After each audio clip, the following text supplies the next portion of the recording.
नमस्कार, स्वागत है आपका डायलॉगस में। प्रधानमंत्री नरेंद्र मोदी ने संसद में आज वंदे मातरम के 150 वर्ष पूरे होने पर अपना भाषण देते हुए उन्होंने कहा कि किस तरह से मुस्लिम लीग के दबाव में वंदे मातरम के टुकड़े कर दिए गए और किस तरह से कांग्रेस वंदे मातरम के बंटवारे के लिए मुस्लिम लीग के दबाव में जुट गई और इससे एक तरह से पूरी तरह से इसके लिए उन्होंने हालांकि नेहरू का नाम नहीं लिया, लेकिन निशाने नेहरू पर ही थे कि नेहरू इसके लिए किस तरह से जिम्मेदार थे।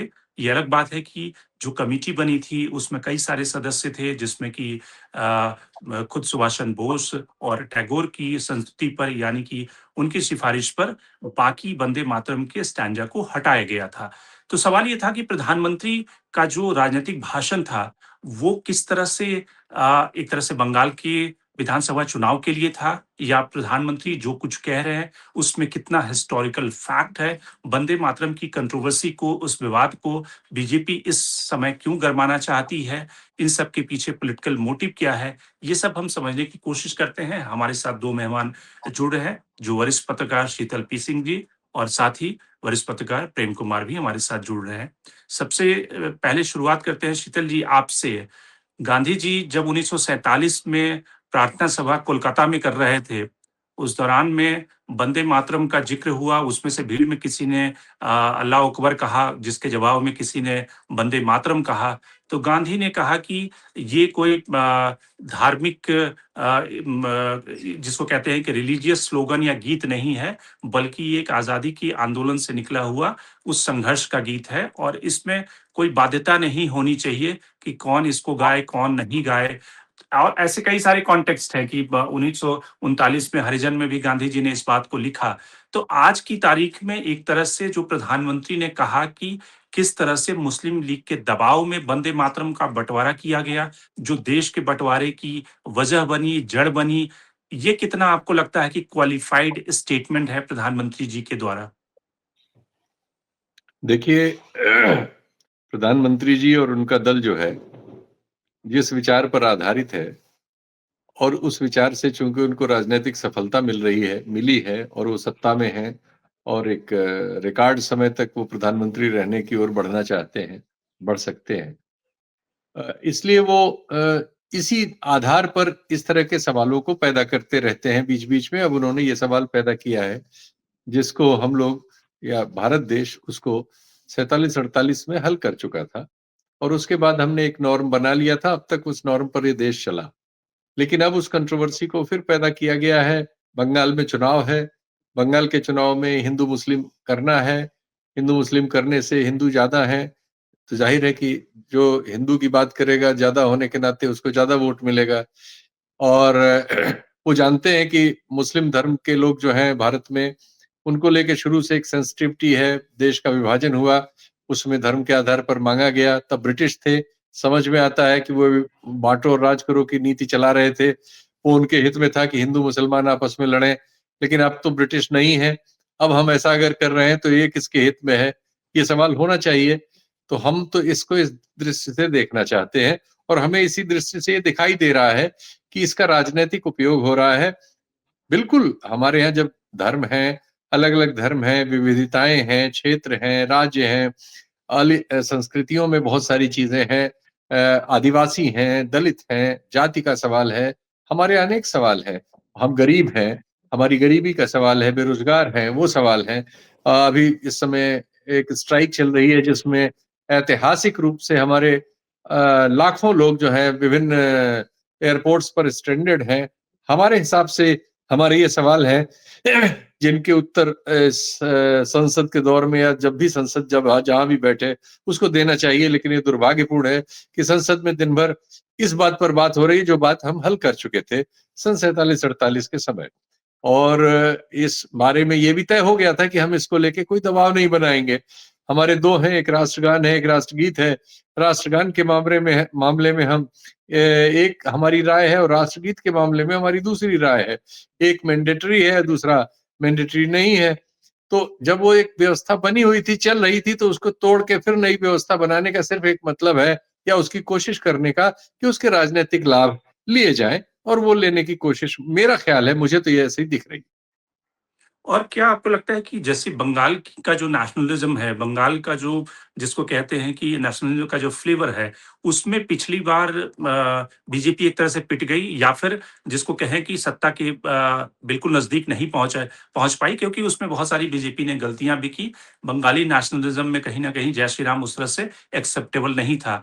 तो अब बीजेपी को एक नया रास्ता मिला है कि क्या बंकिम चैटर्जी के ज़रिए, उनके इस राष्ट्रगान के ज़रिए वो बंगाली नेशनलिज्म में एंटर कर सके, वहाँ पे एक तरह से अपनी पोलराइज़ेशन की पॉलिटिक्स को प्ले कर सके, जिसके ज़रिए एक तरह से बंगाल में बंगाली जो अस्मिता है वो कहीं न कहीं नॉर्थ इंडिया की अस्मिता से थोड़ी-सी अलग है। तो शायद बीजेपी एक दूसरे तरीके से बंगाल में घुसना चाह रही है?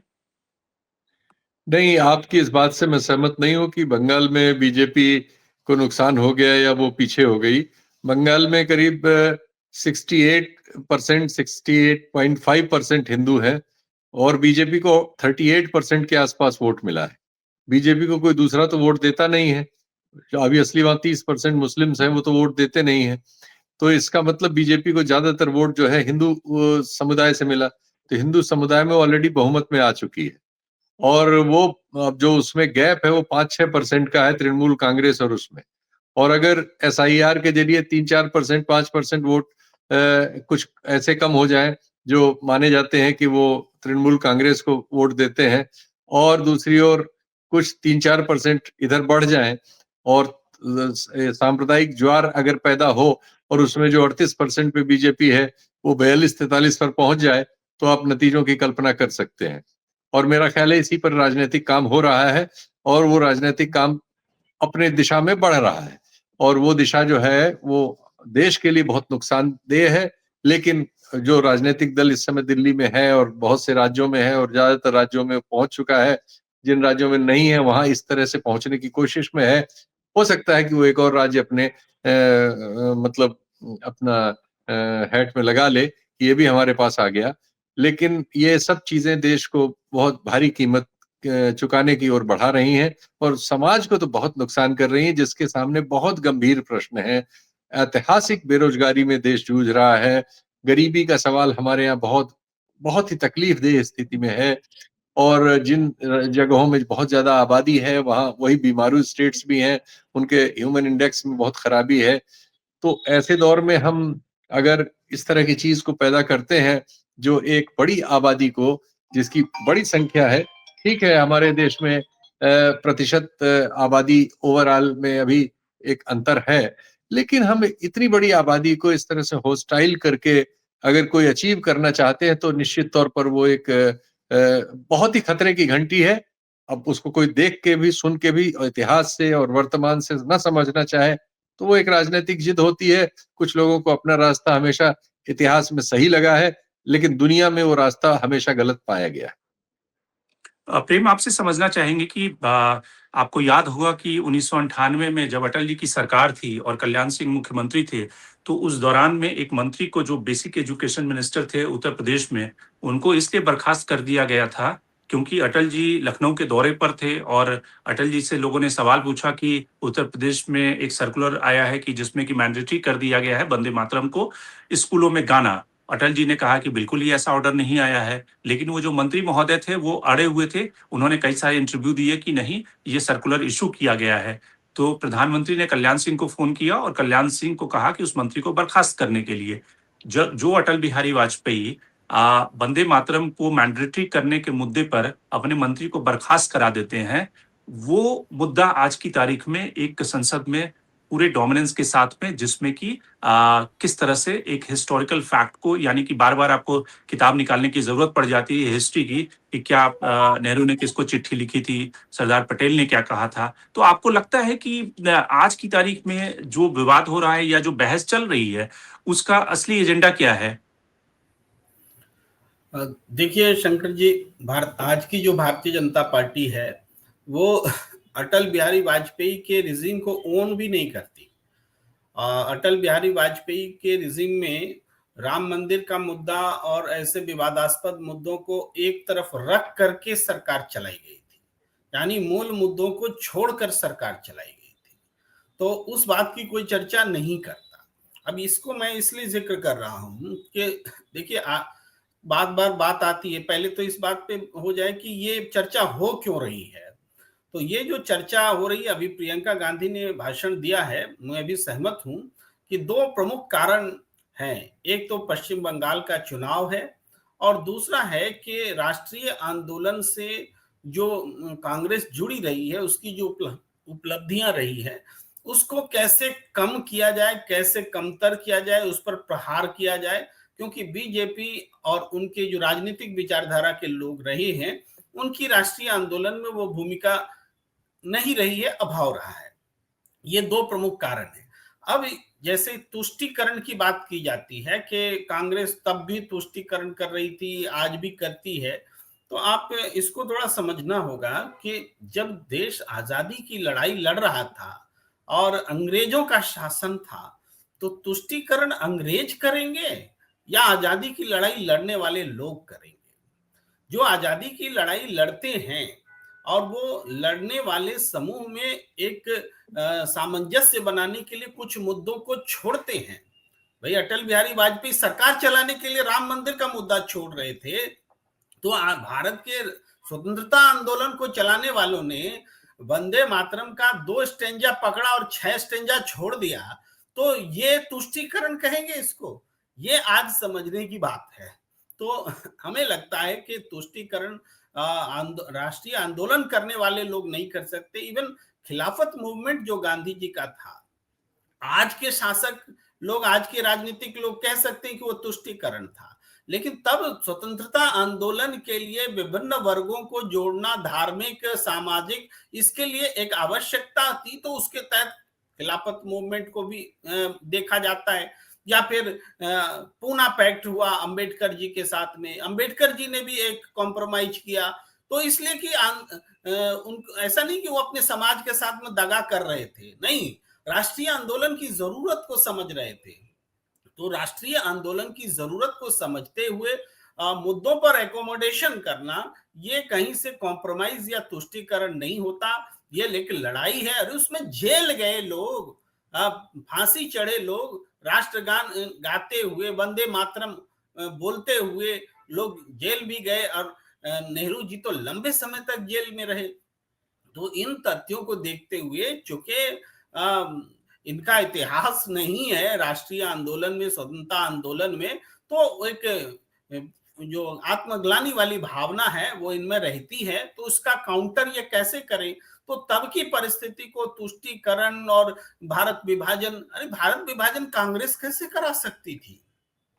भाई ये बात पाकिस्तान होना चाहिए, ये नारा किसने दिया?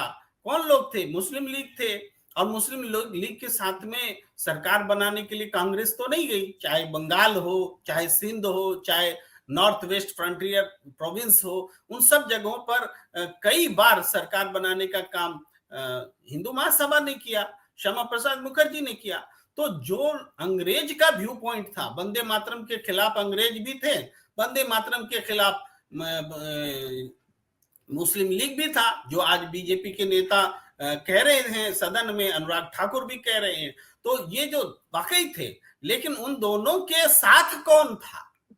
जो लोग वंदे मातरम के खिलाफ थे, चाहे अंग्रेज चाहे मुस्लिम लीग, तो उनके साथ कौन था? तो उनके साथ कांग्रेस तो नहीं थी। कांग्रेस ने, अभी प्रियंका गांधी ने एक बहुत महत्वपूर्ण बात कही कि नरेंद्र मोदी जी ने अपने पिछले एक भाषण में कहा कि गुरु रविंद्रनाथ टैगोर ने एक अधिवेशन में सबसे पहले वंदे मातरम गाया था। तो प्रियंका गांधी ने पूछा, शर्म क्यों आ रही है? बोलिए ना, वो अधिवेशन क्या था? आरएसएस का अधिवेशन था कि हिंदू महासभा का था? कांग्रेस का अधिवेशन था। ये बोलने में दिक्कत क्यों है? ये पूछा जा रहा है। तो जाहिर बात है, जब तथ्यों को सही तरीके से सामने में रखा जाएगा, तो किसी भी सूरत में वो तुष्टीकरण जैसी बातें स्टैब्लिश नहीं होती। आज के परिप्रेक्ष्य में इसका सांप्रदायिकरण करने का जरूर प्रयास किया जा रहा है कि वंदे मातरम का सांप्रदायिकरण हो। आजादी के दौर में वो सांप्रदायिकरण नहीं था।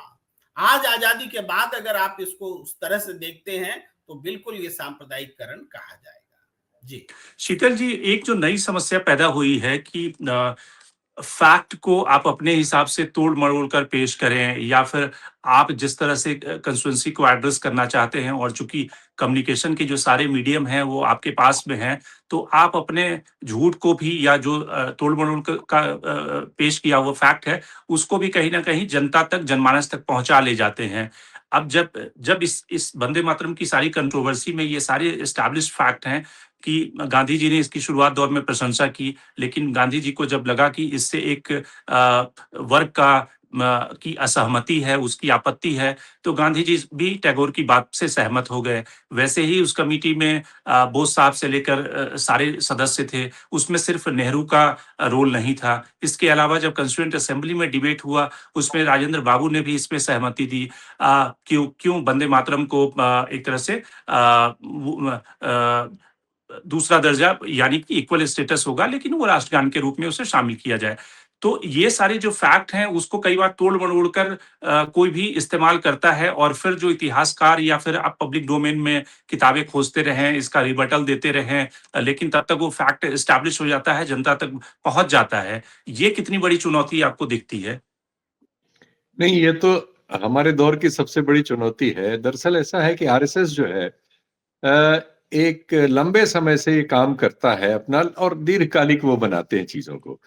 वो जब पैदा हुए और जब से शुरू हुए तब से उनके टारगेट्स एकदम स्पष्ट थे। जब वो पैदा हुए थे तो उनका जो रोल था उनको या किसी को ये नहीं पता था कि द्वितीय विश्व युद्ध होगा, उसमें ये परिस्थिति बनेगी और मित्र देशों का बहुत नुकसान होगा, हिटलर की हार होगी और क्या ये सब चीज़ें तो किसी को पता नहीं थी, तो रोल डिफरेंट था। लेकिन जब ऐसा हो गया और परिस्थिति बदल गई तो अब उनके सामने उन्होंने अपने लक्ष्य में परिवर्तन किया। तो उनके लक्ष्य में ये है कि गांधी और नेहरू जो इस देश की जो जो इथोस है भारत का, भारत एक सेक्युलर देश के तौर पर उसने अपने आप को सामने रखा दुनिया के, एक लोकतांत्रिक देश के तौर पर रखा और हमारे उस समय के नेताओं ने उसको दुनिया के सामने उसी तरह से और अपने देश के नागरिकों के सामने भी उसी तरह से आचरण करने की कोशिश की। हमारे पास कठिनाइयाँ थीं, हमारे जैसा मैंने पहले बता दिया था, रिपीट करना ठीक नहीं है। तो विभाजन हुआ था और धर्म के आधार पर चीजें थी और बहस थी। लेकिन उस सब से अगर उसमें फँसते, तो आज जैसे आप समस्याओं को छोड़ के इसमें फँसना चाह रहे हैं, वही वो उस समय कर रहे होते और तब पाकिस्तान की तरह हमारा भी हाल होता। जो इसमें फँसे और जहाँ हैं वो हमारे सामने है। लेकिन हम उसमें नहीं फँसे, हमने उसको जो जैसे हम सॉल्व कर सकते थे वो तरीका होता है बातचीत का। बातचीत से एक कंसेंसस बना के आगे बढ़ना और हम आगे बढ़े और हमने आईआईटी बनाए, आईआईएम बनाए, बांध बनाए, लोहे के कारखाने खोले, देश का इंफ्रास्ट्रक्चर बेस स्ट्रक्चर बनाया, आगे बढ़े, गरीबी थी, लड़े उससे, कृषि में आत्मनिर्भरता की, अन्य चीजों में की और हम धीरे-धीरे देश दुनिया में एक सभ्य देश के तौर पर, एक लोकतांत्रिक देश के तौर पर स्वीकार किए जाने लगे। अब जब हम 7-8 दशक हो गए हैं, तो ये जो जिस पीढ़ी ने इस देश में आज़ादी की लड़ाई का नेतृत्व किया, वो तो लगभग साफ हो चुकी है। जो उससे प्रभावित हुई दूसरी पीढ़ी थी, जिसने कुछ दिन तक उन आदर्शों को आगे सामने किया, वो भी लगभग आखिरी दिनों में है, कृशकाय है। और अब जो समाज में हमेशा जो युवा आता है अगली चीज़ों को लेने के लिए, जो अब उसको एक नया शब्द चल पड़ा है जेन ज़ी वगैरह, ये सब जो 95, 95, 97 के बाद पैदा हुई जमात है। अब इनको उस सब का तो पता नहीं है ना, हमारी आज़ादी की लड़ाई का पता है, उसमें किसी के रोल का नहीं पता है। इन्हें तो बांग्लादेश के युद्ध का भी नहीं पता है जो 97 में हुआ है। इनके सामने तो वो सब चीज़ें हल थी। जब वो पैदा हुए उन्होंने साँस ली, पढ़े लिखे, थोड़ा बहुत जाना, तो एक दूसरी दुनिया थी, जिस दुनिया में बहुत कम्युनिकेशन और अन्य चीज़ों में बहुत उलट-फेर हो रहे थे, जैसा मनुष्यता के इतिहास में कभी नहीं हुआ, वैसी चीज़ें हो रही थी। और उस दौर में सूचनाओं के उस आप कह सकते हैं माध्यमों के महाकाय होने के दौर में उन्होंने जन्म लिया है। हाथ में उनके फ़ोन है, फ़ोन में व्हाट्सएप है, दूसरे ऐप्स हैं, जिसमें निरंतर सारी दुनिया से अच्छी-बुरी हर तरह की सूचनाएँ आ जा रही हैं और वो उनके मन मस्तिष्क को एक नई खुराक दे रही हैं सूचनाओं की। और दुर्भाग्यपूर्ण ये है चूँकि इस दौर में उन्होंने ज़्यादातर ज़हरीली खुराक दी है, तो वो लोग जो इसके पहले इस तरह से नोटिस नहीं थे हमारी पिछली पीढ़ियों में, वो इस समय एकाएक नोटिस्ड हो गए हैं। अब उनका बनाया हुआ गढ़ा हुआ वो इतिहास, जैसा आपने प्रश्न में कहा कि कहीं से कुछ टुकड़ा उठाया, कोई एक लाइन उठाई, कहीं कुछ आया और उसको मुसलमान से जोड़ा और आगे बढ़ा दिया। क्योंकि टनों सामग्री इस तरह की इस समय हमारे दौर में राजनीति के लिए पैदा की जा रही है और प्रेषित की जा रही है, और माध्यम ऐसे हैं कि जिनकी मार क्षमता मतलब कभी ह्यूमैनिटी में कम्युनिकेशन इस हाल में तो सब मिलजुल के न रहा होगा 4 लाख 2.5 लाख साल में, जब भी मनुष्य पैदा हुआ और जब वो होश हवास उसका हुआ। लेकिन जितना पिछले कुछ दशकों में हो गया है कि कितना आसान है और कितने लोगों को प्रभावित वो कर सकता है और कितनी मात्रा में उस जहर को पैदा किया जा सकता है, ये सब हमारे दौर का, इस दौर का सच है। तो इस सच ने जिस पीढ़ी को प्रभावित कर दिया है, उसमें वो जहर डालने की ये कोशिश है कि इतिहास, आजादी की लड़ाई के नायकों को कलुषित करना, उस समय के तथ्यों को गलत सही पहुंचा देना, और जो हिंदू मुस्लिम बाइनरी जो हमने पैदा की है, घृणा जो पैदा की है, जिस घृणा पे आधारित हमने अब इस देश को पहुंचाया है, जिसकी राजनीतिक सफलताओं की रोटियां इस समय मतलब लोगों को मिली हैं, उस क्षेत्र में ज्यादा से ज्यादा काम हो। और चूंकि हर चुनाव में सफलता दिलाने का सबसे सरल मूल मंत्र यही हो गया है और इसी तरह की तिकड़में हो गई हैं, उसमें सबसे मतलब आइडियोलॉजिकल तिकड़म सबसे बड़ी यही है। और ये बड़ी सरल है, क्योंकि किसी भी समस्या के समाधान के लिए तर्क देना और किसी को भड़का देना धार्मिक आधार पर, जाति के आधार पर, झूठ पर, दोनों में मतलब बहुत अंतर हो। बड़ा एक मामला बहुत सरल है, दूसरा मामला बहुत कठिन है। कठिन काम आप इस कार्यक्रम के माध्यम से करने की कोशिश कर रहे हैं कि अतीत के उन सत्य को सामने रखें जिनको आज झूठ बना के पेश कर दिया गया है, और सरल काम यह है कि मैं आपको आराम से कहूं कि आपका मुझे पता हो, अगर आप मुसलमान हैं तो मैं कहूँ आप गद्दार हैं, आप तो 3 औरत के साथ ये करते हैं, आप फलाने, आप तो आतंकवादी हैं, आपने तो आबादी बढ़ा के एक गड़बड़ कर लिया है, आप तो डेमोग्राफी चेंज कर, कुछ इस तरह की बात भड़काऊ मैं करूं जो इस दौर के बहुत सारे मतलब अर्ध सत्य को सत्य बना दे और आपको मतलब हाफ बेक्ड इंफॉर्मेशन से करप्ट कर दे। ये सरल है। तो सरल काम करके राजनीतिक सफलताएं तो हासिल की जा रही हैं, लेकिन इस तरह के सरल तरीकों से दुनिया में जो कुछ जब जब हुआ है वो कितना भयानक है और हम कितने भयानक खतरे की ओर बढ़ रहे हैं, दुर्भाग्यपूर्ण है कि इस बात पर बात नहीं हो पाती है। और ये न हो पाना, उसकी कितनी कीमत उस जेन जी और टेन जी को चुकानी पड़ेगी, क्योंकि वो आधी अधूरी सूचनाओं से और जहर भरे हुए दौर से अपने ही देश के 20 करोड़ लोगों के विरुद्ध जिस नफरत से पल बढ़ रहा है, वो क्या करेगी इस देश में हमें नहीं पता।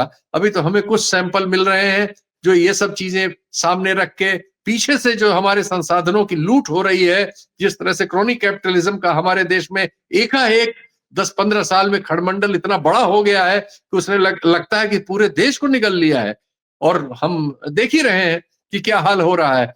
तो ये सवाल जरूरी थे, वो सवाल नेपथ्य में करने के लिए इस तरह के सांप्रदायिक और विभाजनकारी सवाल आज की राजनीति के हथियार बन चुके हैं, और इनको बड़ी सफलता से प्रेजेंट डिस्पेंसेशन इस्तेमाल कर रहा है। दुर्भाग्य है कि आज संसद का पूरा दिन इस पर खर्च हो रहा है।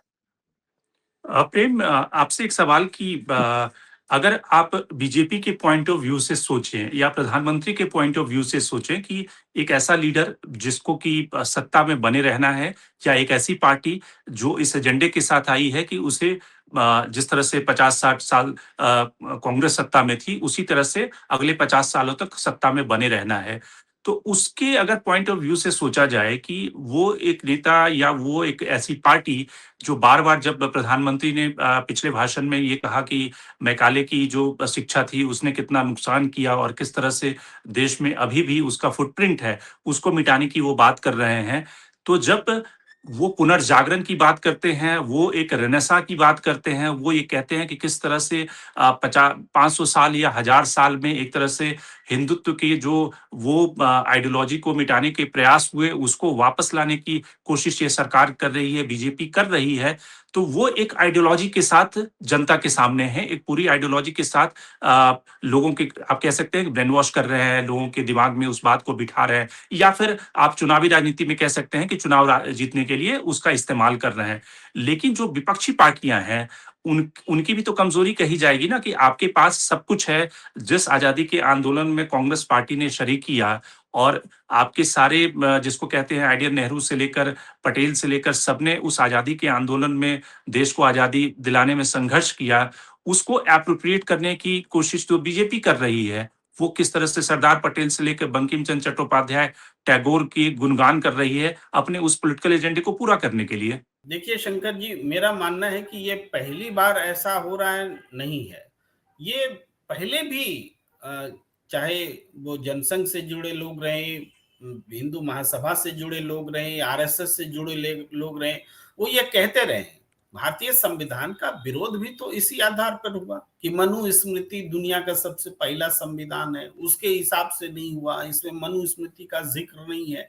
ये भारत की जो भी प्राचीन संस्कृति है उसको इस अपने आज के हिंदू मुस्लिम वाले हिसाब से जोड़ के, सामाजिक वैमनस्यता से जोड़ के थोड़े भारतीय संस्कृति का पुनरुत्थान हो सकता है। लेकिन ये कोशिश करते हैं लेकिन कभी सफल नहीं रहे। अब आज भी इस ऐसी कोशिशों से इनको राजनीतिक सफलताएं मिल रही हैं, ये मिथक है। इनको राजनीतिक सफलताएं अलग अलग कारणों से मिल रही हैं और जिसके विश्लेषण हो सकते हैं, लेकिन इन कारणों से कि वो भारतीय संस्कृति के झंडाबरदार हैं और इसीलिए जनता उनको स्वीकार कर रही है, ये मिथक है या झूठ है, ये सच नहीं है।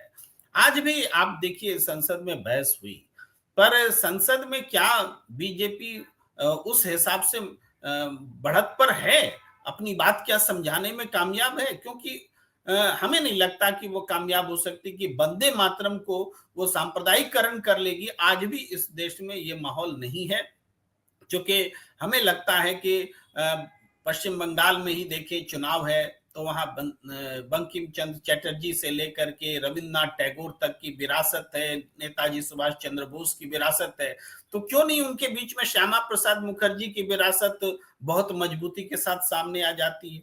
नहीं आ सकती ना, क्योंकि वो मुस्लिम लीग के साथ में सरकार बना रहे थे, उनके साथ लेकिन इसमें सियासत कर बीजेपी रहे की थे। सफलता तो मानी जाएगी ना कि बीजेपी एक ऐसी पार्टी जिसको कि वहां पे 10 से 11% 12% वोट शेयर से वो अगर पहुंच गई 37 38% के वोट शेयर पर, अगर 77 75 एमएलए उसके जीत गए, तो बीजेपी ने एक सफलता तो पिछले चुनाव में पा ही ली कि किस तरह से वो जो बंगाल में ध्रुवीकरण का जो की पॉलिटिक्स जो बाकी वो नॉर्थ इंडिया में करती रही है, उसके सहारे वो बंगाल में एक पैदान पे पहुंच गई। अब अगले पैदान पे पहुंचने की बारी है। ऐसे अगर देखेंगे तो जहां पर बीजेपी लूज कर रही है वहां क्या उनका सांस्कृतिक राष्ट्रवाद फेल हो जा रहा है इसलिए लूज कर रही है? ऐसा नहीं है। हाँ, बीजेपी अगर पश्चिम बंगाल में सफल हो रही है तो वहां एक ऐसी सरकार है जो लंबे समय से है, वहां एंटी इनकम्बेंसी भी है और वहां किसी न किसी तरह से उन्होंने कांग्रेस और लेफ्ट को रिप्लेस करके अपोजिशन का प्लेस लिया है। क्योंकि कांग्रेस और लेफ्ट राष्ट्रीय स्तर पर जो राजनीति करते हैं वो उसमें ममता बनर्जी भी होती हैं, तो वो नेचुरल अपोजिशन नहीं बन पाती है।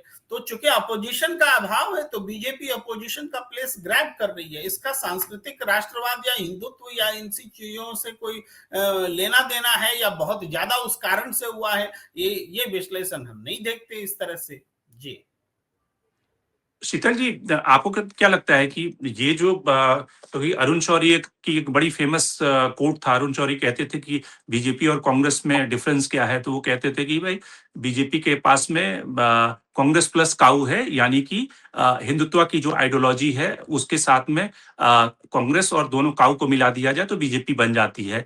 तो बीजेपी की जो आइडियोलॉजी का जो प्रोपगेशन है और जिस तरह से आरएसएस या फिर बीजेपी जिस हिंदुत्व की आइडियोलॉजी के साथ आगे बढ़ रही है और जिस तरह से वंदे मातरम को आप देखिए कितने एक प्लानिंग के साथ अभी कोलकाता में और पूरे पश्चिम बंगाल में अलग अलग जगहों पे डिस्ट्रिक्ट हेडक्वार्टर पे वंदे मातरम रिसाइटल का पूरा प्रोग्राम हुआ जिसमें हजारों लोग पार्टिसिपेट वो कर रहे हैं। तो उनका जो एक आइडियोलॉजी जिसको कहते हैं कि लोगों के दिमाग में घुसाना कि उस आइडियोलॉजी के ताकि वो एक ग्लू की तरह चिपका रहे और वो कहीं ना कहीं एक पॉलिटिकल डिविडेंड में किस तरह से आगे ट्रांसलेट हो, इसकी एक लगातार बीजेपी कोशिश करती रहती है। नहीं नहीं, बिल्कुल वो आइडियोलॉजिकल काम कर रहे हैं। जैसा मैंने कहा था कि जो नई पीढ़ी है जिसके पास पुराने इथो नहीं है, जिसको अतीत में क्या हुआ भारत में उसके बारे में कच्ची पक्की जानकारी है, उसको अगर चूंकि माध्यमों पर आपको देखना पड़ेगा कि माध्यम कहाँ है। इस समय बीजेपी के अकाउंट्स में 15,000 करोड़ है। कांग्रेस के 3 अकाउंट तो इनकम टैक्स वगैरह में फंसे हैं, और जो राज्यों वगैरह के अकाउंट है वो सब मिला के 1,000 करोड़ भी नहीं हो पाते। जो इलेक्टोरल बॉन्ड्स के डिटेल्स आए थे उसमें देखा था कि कांग्रेस को मिलने वाला फंड जो है कई क्षेत्रीय पार्टियों के फंड से भी कम था। कांग्रेस के पास सांगठनिक क्षमता भी आरएसएस और बीजेपी की सांगठनिक क्षमता से बहुत दूर है। दोनों में करीब 10 करोड़ वोट्स का अंतर भी है जो मिला है उसको।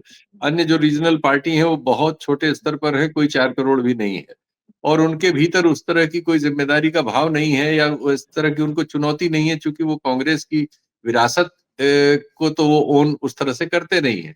बहुत सारी पार्टियां सामाजिक न्याय वगैरह के आधार पर हैं, बहुत सी जो कांग्रेस से निकल के भी बनी हैं जैसे तृणमूल वगैरह या शरद पवार की कांग्रेस वगैरह, वो सब रीजनल इश्यूज में अपने को रखती हैं, और कांग्रेस या अतीत की जिम्मेदारियों पर आइडियोलॉजिकल कोई लड़ाई लड़ने के लिए वो कोई काम करती हुई मौजूद नहीं है। और कांग्रेस जिस हाल में है वो अकेले इसका सामना नहीं कर सकती। जब आपके पौने 500 टेलीविजन चैनल एक तरफा, जो इस देश की लगभग 80 करोड़ 90 करोड़ आंखों को सूचनाएं देते हैं, और जितने अखबार हैं करीब 1.5 लाख के आसपास रजिस्टर्ड, 1,40,000 कुछ, उन अखबारों का बहुमत भी वही काम कर रहा हो, उसके सारे संपादकीय पेज और सूचनाओं का ध्रुवीकरण उसी दिशा में हो। और जब किसी एक दल के पास इस तरह का आईटी सेल जैसे हों, जिनके पास लाखों पेड और अनपेड स्वयंसेवक हों जो लगातार इस चीज के लिए मटेरियल तैयार कर रहे हों, तो आप समझ सकते हैं कि उनकी मैन पावर, कंटेंट पावर, क्षमता, आर्थिक संबल, सरकारी मदद और सरकारों में विभिन्न तरह से उनका विजयी होता जाना। मैं थोड़ा सा वो जरूर उसमें जोड़ूंगा कि बीजेपी का कहाँ इस तरह से कहीं हार नहीं हो रही है किसी भी चुनाव में कि जिसमें उनका कोई सुपड़ा साफ हो जा रहा हो जैसे दूसरों का हो रहा है, या वो उसको मिल रहा हो 55% वोट और एकदम 25% पे आ जाए, ऐसी हार उसकी कहीं नहीं हो रही है। वो एक बड़े लेवल पे सांप्रदायिकरण करने में जबरदस्त ढंग से सफल है इस देश के जनमानस को, और जो नई पीढ़ी है उसके बहुत बड़े हिस्से को कम्युनलाइज और करप्ट कर चुकी है मेंटली, और करती जा रही। चूंकि वो वजह जो मैंने अभी आपको गिनाए माध्यम, इतना जो सामग्री पैदा एक तरह की हो रही है, उसका सामना कुछ यूट्यूब चैनलों वगैरह पे थोड़ा बुरा बोलने वाले 10-20 लोगों से कैसे, कोई मतलब कोई मुकाबला ही नहीं रह गया, मैदान मुकाबला खाली ही है। नहीं। मैदान एकदम एक तरफा खाली है। आप इनको अगर वेट करें तो टनों सामग्री कम्युनल एस्पेक्ट की और फेक हिस्ट्री की, फेक न्यूज की पैदा हो रही है। उसके सामने कुछ किलो सामग्री आप उसका जवाब में तैयार कर रहे हैं, वो कहाँ जाती है, कहाँ उसका पहुंचने का कोई मतलब है। तो ये जो बेमतलब स्थिति है, इससे एक आबादी को जो इस तरह की नहीं थी, उसके एक बहुत बड़े हिस्से को उन्होंने जहर से भर दिया है। चाहे जहां चाहे, जब अकेले किसी मुसलमान को ट्रेन में पीट देना, कहीं सड़क पे मार देना, लोग कहाँ इन सब चीजों का विरोध कर रहे हैं। तमाम इस तरह के लोफर पैदा हो गए हैं जो चीजों की कॉल करते रहते हैं विभिन्न वो तो ये है कि हमें बचा रही है, हमारा एक दुर्गुण हमें हमारी जगह इनको फायदा कर रहा है, लेकिन एक दूसरा दुर्गुण जो जाति के आधार पर विभाजन है, उसी विभाजन में कुछ हमारे लिए एक सांस बची हुई है। वरना कोई राजनैतिक कर्म से या वैचारिक कर्म से इनका कोई मुकाबला हो पा रहा हो, ऐसी कहीं कोई सिचुएशन मौजूद नहीं है। सब जगह इन्होंने पानी पानी कर दिया है, सारे विश्वविद्यालयों पर कब्जा कर लिया, सारे नई भर्तियां जितनी हो रही हैं उसमें इन्होंने कब्जा कर लिया। अभी तो सेना में जो सैनिक स्कूल चलते थे उस पूरे तंत्र को आरएसएस ने निगल लिया। आप इनकी सामर्थ्य हम आप जानते ही नहीं है, दर सच्चाई है, हमारे पास तो खबरें लेट आती है। इन्होंने पूरे सिस्टम को निगल लिया भाई। एक दिन पहले उन्होंने वहां एक तृणमूल कांग्रेस के निष्कासित मुस्लिम विधायक ने बाबरी मस्जिद बनाने के नाम पे मुर्शिदाबाद में किया। 1.5 दिन 2 दिन के बाद परेड ग्राउंड कलकत्ते में 4 लाख आदमी उन्होंने उतार दिया भाई। गीता का पाठ कर रहा था। आप उनकी सामर्थ्य का क्या बात कर रहे हैं? वहां लेफ्ट और कांग्रेस को उन्होंने पीस खत्म कर दिया। 10% वोट भी नहीं बचा इनके पास, दोनों मिलकर 10% नहीं पाते वोट। अरे भाई उन्होंने तर्क खत्म कर दिया। जिस देश जहां 33-34 साल वाम मोर्चे का शासन रहा हो, ज्योति बसु जैसे उनके नेता थे, और जिनको हटा के मैडम आई हैं, वो कितने संत किस्म के आदमी थे, भट्टाचार्य, उनको बदनाम कर दिया, सारा पूरा मूवमेंट वहां खत्म हो गया। अरे भाई इनकी ताकत असीमित है। त्रिपुरा इन्होंने मानिक सरकार जैसे एक नेक बंदे से लूट लिया, जो रिक्शे से घर जाते थे मुख्यमंत्री। कोई गलती नहीं भाई उनकी। कांग्रेस का सारा वोट रातों रात निगल लिया इन लोगों ने बैठ के वहां पे। अरे भाई इनकी सामर्थ्य बहुत मेहनत हो गई है और उसको गंभीरता से न लेना बहुत गैर गंभीर काम होगा, जो हम लगातार करते आ रहे हैं और अपने को हम फासिज्म के मुहाने तक पहुंचा ही चुके हैं। प्रेम, एक अंतिम सवाल आपसे कि आज के भाषण में जो वक्ता थे अलग-अलग पार्टियों से, उसमें कई ऐसे भी वक्ता थे, हम जब ये कहते हैं कि बीजेपी के लोग जो तथ्य दे रहे हैं, लेकिन जो अपोजिशन के कैंप के तरफ से जो लोग आए, उसमें कई सारे ऐसे भी वक्ता थे जो पूरी तैयारी करके नहीं आए थे। यानी कि जब आप हिस्टोरिकल फैक्ट को अगर रख रहे हैं, आप वंदे मातरम के हिस्टोरिकल कॉन्टेक्स्ट को बता रहे हैं, किस तरह से गांधी की क्या ओपिनियन थी, आजाद की क्या ओपिनियन थी, सुभाष चंद्र की क्या ओपिनियन थी, तो आपको वो सब डेटा, वो सब फैक्ट रखने चाहिए थे। जैसे कि गौरव गोगोई का जो भी भाषण था, वो बहुत ही शानदार भाषण नहीं कहा जा सकता।